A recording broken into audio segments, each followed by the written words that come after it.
Hello po sa inyo mga ka-Chansky, kumusta po kayo? At ngayong araw na ito ay meron na po tayong bagong ibabahagi sa inyo na kung saan ito po ay mga simpleng paraan para mas lalo pang maka-attract ng mga good luck na yan sa saping yaman man o pananalapi. So bago po natin simula ng anumang ritual mga ka-Chansky, ay nais ko lang pong i-promote sa inyo para po sa mga gusto ng mga pampaswerte sa inyong mga negosyo, sa inyong mga trabaho, sa inyong mga career, or kung kayo po ay mahiling maglaro ng anumang uri na sugal, meron po tayong pampaswerte dyan. Para po sa mga interesado ay mag-PM lamang po kayo sa akin. So, ngayong araw na ito ay napakasimple po ng ating ritual natin gagawin. Gawin nyo lamang po ito sa umaga, okay, between 6 to 8 a.m. And then, maghanap po tayo ng parte sa inyong pamamahay na kung saan kayo po ay komportable. Na pwede nyo pong gawin ang ritual na ito na wala pong mga distraction. So, make sure na naka-off ang inyong mga telebisyon, ang inyong mga radyo, nakasalant ang inyong mga phone para po kayo ay makapag-focus. So, maghanda lamang po tayo mga ka-Chansky ng isang pisong barya, okay? Isang pisong barya at kahit ilang pirasong dahon ng laurel, okay? Kahit po yung mga punit-punit, wala pong problema yung dahon ng laurel na may punit. So, depende po kung ilang peraso ang inyong, depende po sa inyong intention. Halimbawa po kung gusto nyo pong, meron po kayong pangailan sa pananalapi at sa inyong mga negosyo, so, sa isang dahon ng laurel, pwede nyo pong isulat money, or kung gusto nyo pong maging specific na meron po kayong halaga ng pera na gusto nyo pong meron po kayong inaantay o lagi pong nadidelete. Halimbawa, 50,000, 60,000, 100,000, depende po sa inyo mga ka-Chansky, huwag nyo pong limitahan ang inyong mga sarili, okay?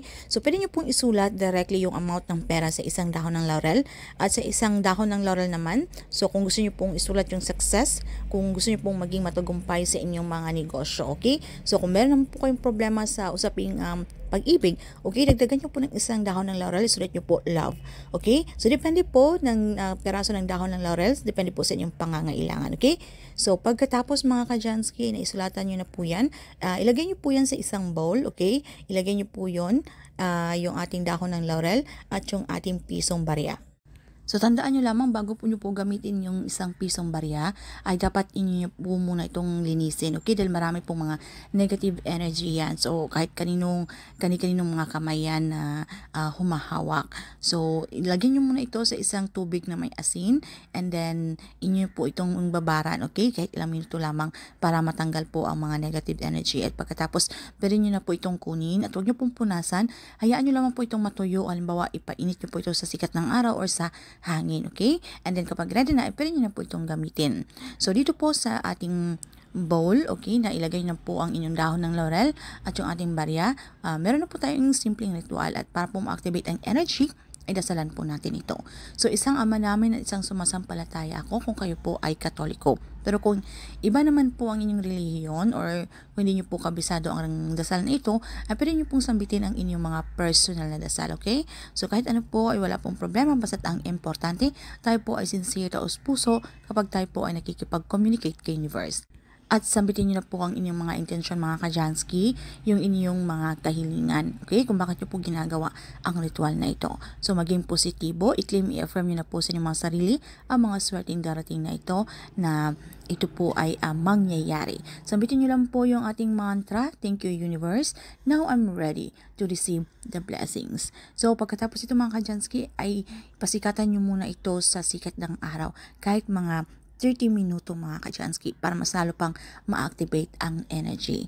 And then pagkatapos po nito mga ka-Chansky ay pwede nyo po itong kunin, and then ito pong ating mga na dahon ng laurel ay pwede nyo po itong sunugin at ang abo nito ay isabon nyo po ito sa inyong mga harapan po ng inyong mga front door or ng inyong mga main door. Sa labas po, okay, ng inyong mga pintuan. So, huwag po gamitin yung inyong back door. Dapat po yung main door. Dahil ito po ay nagsisilbing bunganga ng ating tahanan na kung saan dito po pumapasok yung mga energy. So, dapat yung mga chi energy lamang po kung saan mga positive energy. And then, ito pong barya, pwede nyo pong ilagay sa inyong mga pitaka mga ka-Chansky. Pwede nyo po itong gawing good luck, lucky coins na para ito po ay kung saan po tayo pupunta. Ito po yung magsisilbing yung good luck para tayo po ay maging successful. So, ayun naman po mga ka-Chansky. Kung meron po kayong mga katanungan o hindi man masyadong klaro sa topic na ito, ay paki-comment na lamang po sa ibaba. So, tandaan pa rin po natin na sa anumang pong ritual nating ginagawa ay sabayan pa rin po natin ito na action, pagpaplanong gagawin, kung paano pa po tayo mas lalong umangat o maging epektibo, okay? Dahil nasa atin pa rin ang may control at tayo pa rin ang gumagawa ng ating kapalaran. Nasa ating kamay ang tagumpay, mga Kachansky. So ibig sabihin ay wag po tayong mag-rely na lamang po dito sa ating pampaswerte na uupo na lang tayo sa isang tabi, wala na po tayong gagawin, mag-aantay na lamang po ng swerte. Hindi po ito ganun, mga Kachansky. So kailangan ipagpatuloy nyo pa rin po ang inyong ginagawa. Tayo po ay halimbawa kung meron po tayong mga negosyo ay mag-isip pa rin po tayo kung ano po yung mga bagay na mas lalo pa nating ikakaangat, okay? Huwag po tayong maging atat na lagi po nating inaantay, okay, yung swerte kung kailan ba darating. Dapat maging kalmado at kung alam niyo pong deserve nyo yung bagay na yan, na ito po ay darating, ito po ay mangyayari, mga Kachansky. Dahil tumapampaswerte ay isang gabay o inspirasyon lamang para mas lalo pang lumapit ang swerte na yan.